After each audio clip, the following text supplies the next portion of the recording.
Hi guys, welcome to Cymru Under the Hood. Today I'm going to take you through a buyer's inspection on a Toyota van.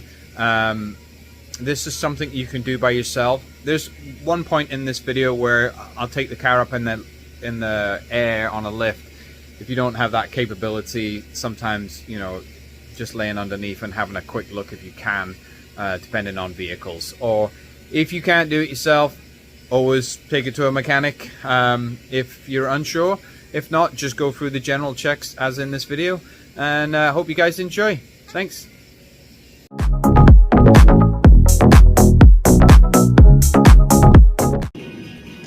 Okay guys, here we're going to do a vehicle inspection on this. Somebody's purchasing this vehicle or purchased this vehicle, so we're just kind of go through this car, kind of check it over for any needed service per se, and yeah, just see what we find. And I use Shop Monkey, so I'm going to go through my Shop Monkey checklist as we go along here, and then just see if anything comes up and anything for this customer to be aware. I did notice one thing straight off the bat. I don't know if you can see this.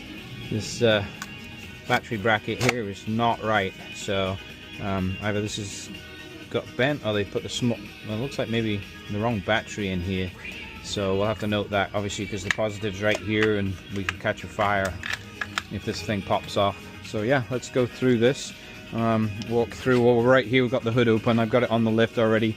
First things first, I'm going to just check air filter on this, see where we're at with general service. Oh, filter looks great. Doesn't matter about the brand. Okay, doesn't need an air filter. The filter's good. That means probably someone's had an oil change recently. So I'll put that air filter back in here, and then, well, the air filter is good, so what we'll do is we'll go to the oil. Let's have a look at the oil, see what we're looking at. Oh, it looks brand spanking new. It looks really clean too, as in maybe somebody has been taking care of their services regularly. Okay, coming around here, looks like we've had a timing belt done at 77,000, or almost 78,000 miles. Next one's due at 150. Don't know the mileage on this car yet, so let's come around. Let's check where we're at mileage wise. 124,690. Okay, so timing belt's not needed right now. Sometimes they put a date on it. 2017. Yeah. Maybe we'll pop one bolt off and just have a quick look at the belt, the condition of it, just in case it's cracked or anything. Fluid, power steering fluid, actually looks relatively clean in there. The outside it doesn't necessarily, but it did in there. Coolant, looks like somebody's got green and orange mixed in there. Still a bit too much pressure in there to pop the cap off over here. And pull the transmission dipstick out. Smells good. Looks a little discolored, but doesn't look too bad. So my first inkling right now is, okay, so looking at those fluids so far, to me that looks like my first inkling that this car has been maintained. Looks like it's got a brand new alternator on there. Belts look okay. Other fluids, washer fluid. Yeah, this car has definitely been serviced recently too. So let's have a quick look. There's an oil sticker on the window. No oil sticker. Okay. Right. Well, let's take her up in the air. It's like someone's tried to clean that headlight up a little bit. A little bit of polish on there. Looks like they might need to be redone. Here we go, got the car up. Let's look to see if we can find any leaks or any general wear and tear. I mean, first initial look here, I mean, transmission looks good, no leaks. This is all pretty clean. No active oil leaks, let's put it that way. I know it's a little difficult with it's wet, but you can tell the difference, you know, this is wetness and these are dry, not necessarily any oil. We'll obviously look at the tires, look at the wear. Tires look pretty good. Looks maybe a little inside wear on this tire. Try and pry on these wheels, see if there's any movement in the ball joints. Look in the control arms and things like that. Looks all good. Looks all good over here. A little movement in these. To me, it feels like it's a little sloppy, but once we take it for a drive, we'll know for sure because it'll have some clunks. But don't look too bad. So we'll have a little listen when we're going over the rough road. If that's a little clacky, that'll tell us about these.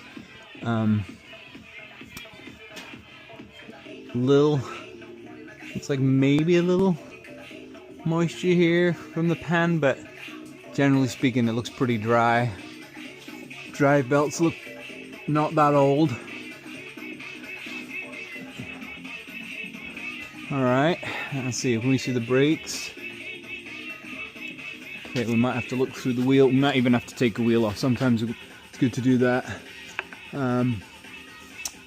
Looks about, I'd say just less than 50% at least. Ugh. Lovely working on a wet car. Drip, drip. Okay. These look dry. No oil leaking from it. Same here. No oil. This is all dry. It's just wet from the road. But can do with being replaced. The bump stops. It's falling apart. But not drastic. Looks like got some different tire there. Mismatched tire for some reason. Must have had a puncture or something. That looks brand spanking new almost. Okay. I'm also going to go around and check the tire pressures. Check the exhaust system.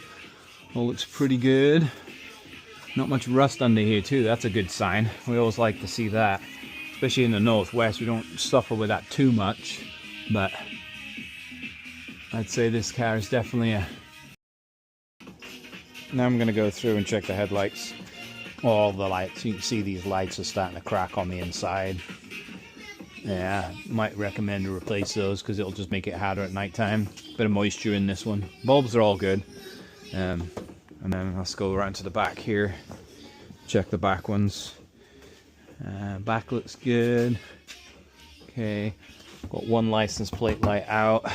And then we'll go through and check all the other ones here. Let's check the brakes.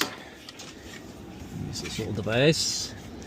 I mean, if you're doing this at home by yourself, you could always have somebody else stand on the brakes for you. Let's turn those lights off right now. Okay, looks like we have all the brake lights. There we go. And while we got the brakes on, let's put it in reverse. We'll turn the indicator on too. Okay, looks like we got both reverse lights, got the right turn signal. Let's see. Looks like we have the front, right. Okay, rear left, front left. I mean, another good way to tell you that is it's not flashing double fast either. So, all right, it's all good, and we'll go through more electronics on the inside in a minute when we go for a test drive too. So now I'm going to do a full scan on this car. Obviously, there's not a lot going on in this car. It's like 01, so I'll just do a full scan on it. If you don't have a scanner, I recommend just getting yourself a little cheap OBD2 scanner. You can plug it into the scanner if you're going to look at a car. At least sometimes the light won't be on, but there'll be some history codes in there. You know, at least that way you can have an idea of, hey, there was some stuff going on in here, or it's got a clean bill of health. You know, because nobody wants to buy a car with a check engine light on and not know what it is. You know, because you could have death codes in there. So it looks like I've got some of the brakes in the SRS system, so we'll just do a report on this. Mileage is 124,690 miles. Okay, and then this will show me what's in there. So low positive battery, abnormal, high positive. Okay, explains it's brand new alternator in there. These are all current codes too, so low battery, positive voltage, or abnormal high. So obviously that needs to be addressed. Airbag sensor assembly. That's a history code, so maybe it's legit. No, it's not. A master cylinder pressure sensor. Okay, so anyway, but if you don't have that option, like I said, just get yourself an OBD2 a little digital scanner. There's a whole bunch now with Bluetooth, and just plug in there, pull the codes. You know, that way you save yourself some money if you're buying a used car. Either you want to buy it or you won't after seeing that. Anyway, so that's that, and now we're going to put this away, and then we're going to go for a quick test drive too, and see how she drives. Okay, got this car started up. First things first, we got no warning lights. So those codes might be current, but they're not pulling a check engine light or service engine soon light. So anyway, so we'll go for a drive here, and this is where we'll check the sprayer. One jet kind of working a bit funky, but it's working. Wipers seem to work good. We can do the same on the rear. Intermittent works. Sprayer works. That's good, that works. And then we'll try the horn. Oh, horn works, that's good. Alright. And then check the locks. Okay, locks work. You can hear the back ones working. Okay. Check the windows. Windows work. Okay. Check the seat belts. You know, we need to know if we've got a broken seat belt or not. This is good. It's good. We're going to use that one. We'll check the gears. Put it into reverse. Reverse feels good so far. And then just so far, things feels okay. Steering doesn't feel loose or sloppy, but we'll find out when we get on the main road here. I'm also kind of listening for any clunks and bumps or rattles. I can hear something rattling in the back, but I think that's just the rear hatch. We'll check that function of the hatch afterwards. We've got a pretty rough road here we're going over, and there's nothing that stands out right now of clunks. Might be a little of those sway bar links that I was talking about in the front, but overall it doesn't sound too bad. We'll give this a good little test drive. Good little. Plenty of bumps and corners. Yes, there is a little in the front there, which could be shocks too. It's old. It's got some years on this car, not a ton of miles, that's good for a Toyota. That's a win-win for the person, I would say. And it looked like it being maintained. Okay, got some oomph in it. No misfire. Didn't feel anything. Accelerated well. Revs matched the miles per hour when getting on it. Then that's obviously, if the revs went higher than how fast you were going, it'd be an indication of a slipping transmission. But that all felt good to me.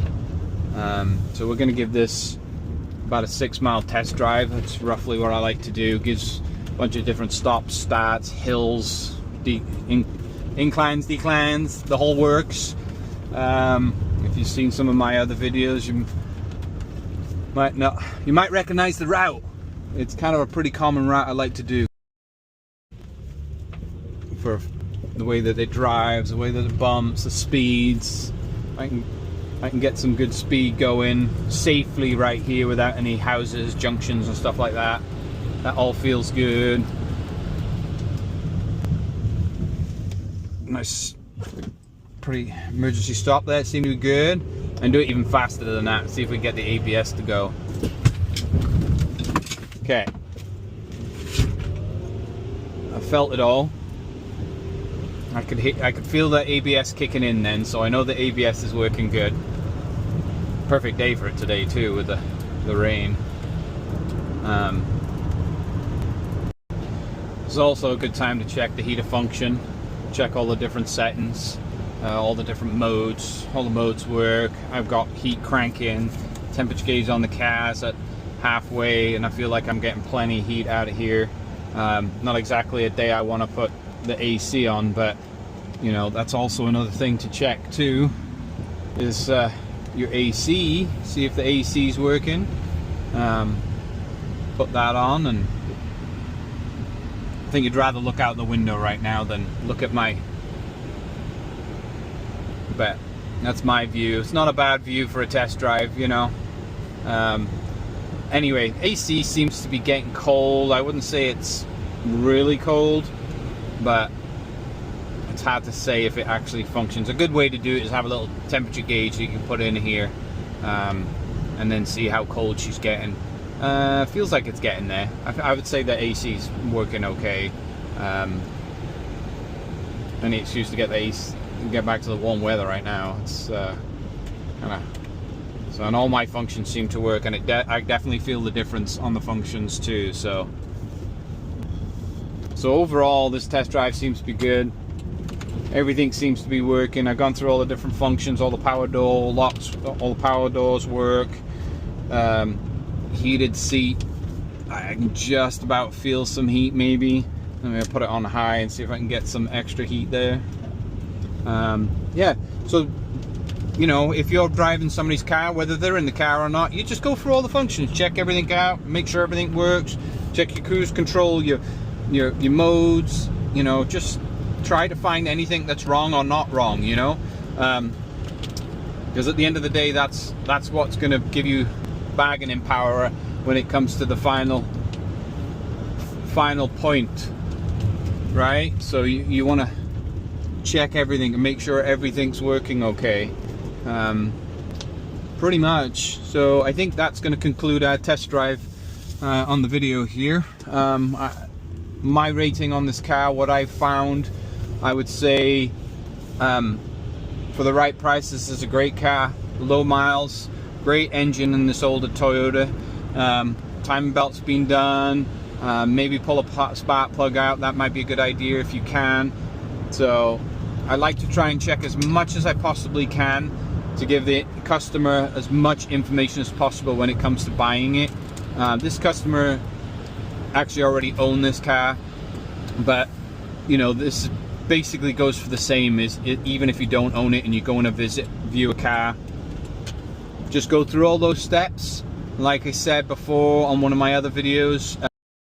Okay, just to conclude this video, we've gone through a basic buyer's inspection there for you. Like I said, you don't have to worry about getting it on the lift. You can usually put your head under for that part.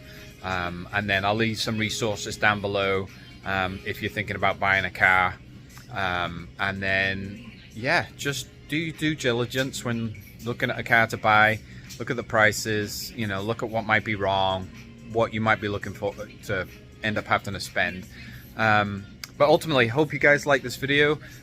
Usually they take about an hour to do the buyer's inspections. I shortened it down a little bit for you guys. Hopefully it's still not too long, not too boring for you, but hope you guys like it. Please like and subscribe, comments below. If you have any questions about buyer's inspections or things like that, just shoot them down in the comments or email me and I'll try and help you as best as I can. But yeah, see you on the next video.